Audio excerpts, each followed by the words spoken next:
Bonjour à tous et bienvenue dans cette nouvelle vidéo. Aujourd'hui on va réaliser un plastron avec des plumes et un petit Mica Shift. Pour commencer, je vais donc me servir de l'un de mes derniers emporte-pièces, il s'agit du plastron simple que vous pourrez évidemment retrouver sur la boutique. Je commence donc par une plaque de noir assez grande comme vous voyez, étalée au cran 5 de la machine à pâte, j'ai besoin que ce soit assez fin.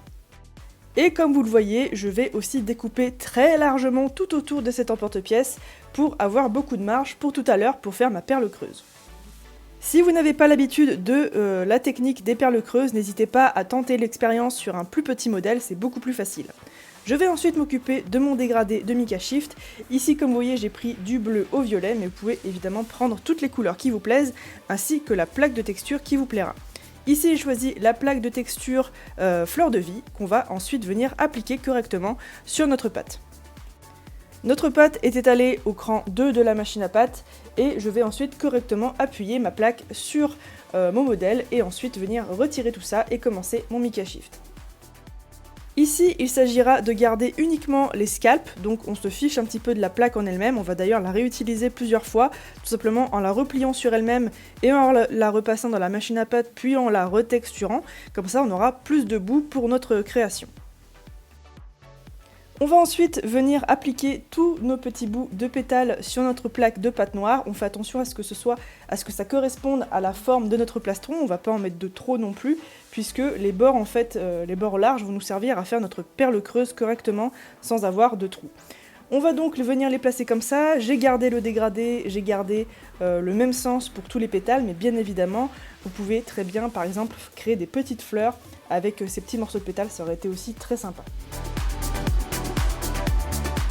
Attention, les petits pétales sont à mettre dans le sens inverse, c'est-à-dire dans le sens plat, là où vous avez coupé, et pas dans le sens où vous les avez texturés. Je ne sais pas si c'est compréhensible dit comme ça, mais en tout cas, c'est la technique que j'ai choisie pour avoir un meilleur rendu après cuisson, puisqu'on verra encore mieux le mica, je trouve, avec la face lisse à l'extérieur.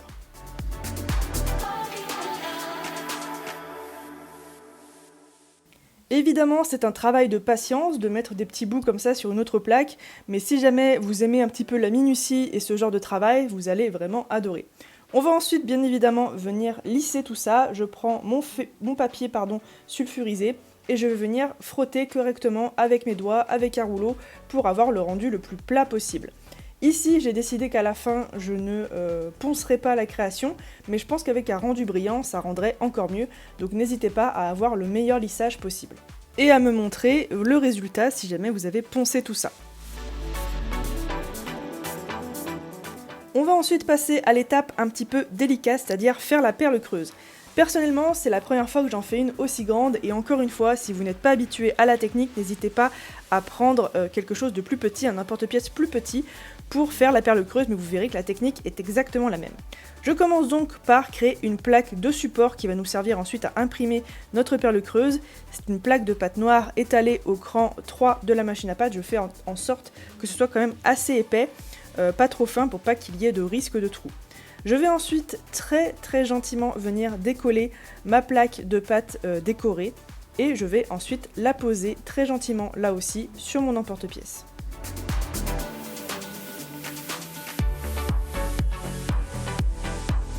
Je mets mon emporte-pièce à l'envers, le côté tranchant en haut, et je vais venir déposer ma plaque de pâte comme ceci, c'est-à-dire à l'envers par rapport à moi. Et ensuite, il ne me restera plus qu'à faire en sorte que ma pâte polymère colle correctement sur les bords, sans être trop tendue non plus. Vous voyez qu'ici je laisse un petit creux, et je fais en sorte de bien coller la pâte polymère sur le bord tranchant de mon emporte-pièce.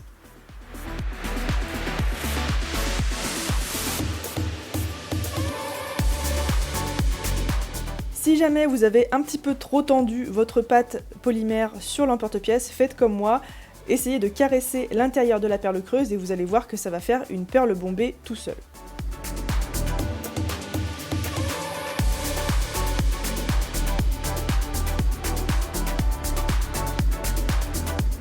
Et lorsque vous êtes satisfaite de votre travail, vous allez pouvoir venir déposer votre emporte-pièce sur la pâte que vous avez préalablement étalée. Et on va venir bien appuyer. C'est ça en fait qui va sceller la perle creuse à notre support de base. et on va faire en sorte qu'il n'y ait pas de trou, puisque si jamais il y a un trou entre la pâte bombée et la pâte du dos, on va avoir un espèce de dégonflement à la cuisson et ce sera pas joli du tout. Quand vous êtes satisfait, vous allez enlever évidemment le surplus en faisant attention là aussi de bien avoir découpé pour pas que ça fasse de trous. Et vous voyez qu'ici on a une superbe perle creuse. Comme sur mon emporte-pièce, j'ai un petit support en plein milieu, vous voyez que ça fait une très légère déformation. Donc du coup j'essaie tout simplement de lisser un petit peu ça et vous voyez qu'à la fin ça ne se voit quasiment plus. Il faut dire aussi qu'ici j'ai un petit peu exagéré le côté bombé de la pièce. Tout simplement parce que je voulais vous montrer quelque chose d'assez grand, d'assez volumineux pour vous montrer que c'est totalement possible, même avec des grands emporte-pièces, de faire des perles bombées. Donc voilà, n'hésitez pas à les faire chez vous et surtout n'hésitez pas à vous entraîner avant si vous n'êtes pas habitué. Autre chose que je n'ai pas précisé, votre plaque de dos doit être posée sur la plaque qui passera au four, mais comme je suis un peu folle, j'avais envie de décoller cette plaque pour ensuite la mettre sur un support arrondi. Normalement, c'est quelque chose qu'il ne faut pas faire, puisque comme je vous l'ai dit, le moindre trou peut faire en sorte que votre perle bombée sera ensuite tout aplati comme un ballon dégonflé, et ce sera pas très beau. Mais comme j'avais relativement confiance en moi, en ma pâte polymère et en mon emporte-pièce, j'ai décidé de tenter le coup, et du coup ça a marché. À partir du moment où vous avez des bords qui sont bien scindés, il n'y a pas de risque de trou, et du coup vous pouvez poser ça sur le support que vous voulez. Cela dit, je vous conseille quand même de tester d'abord sur des plaques de verre que vous passerez au four avec votre création. Comme je retrouvais le résultat trop simple, après cuisson, j'ai décidé d'ajouter des petites plumes.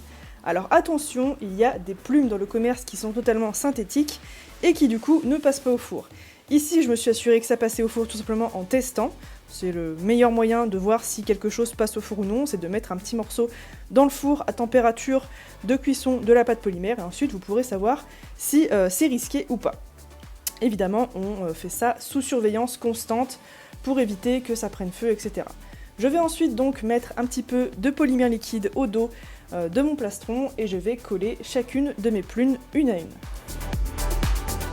Les plumes naturelles passent au four tout simplement parce qu'elles ne sont pas composées de plastique mais de kératine un petit peu comme nos ongles et nos cheveux et du coup ça ne prend pas feu. Ici je les avais achetées il y a vraiment très longtemps sur eBay il me semble, c'était à l'époque où j'achetais des trucs sur eBay, ouais c'était possible à l'époque. Je sais même pas si c'est encore valable aujourd'hui mais en tout cas voilà je l'ai trouvé jolie et en accord avec le plastron lui-même et je vais donc déposer chacune des plumes comme ceci et ensuite rajouter une plaque pour la semelle et pour faire tenir correctement le tout.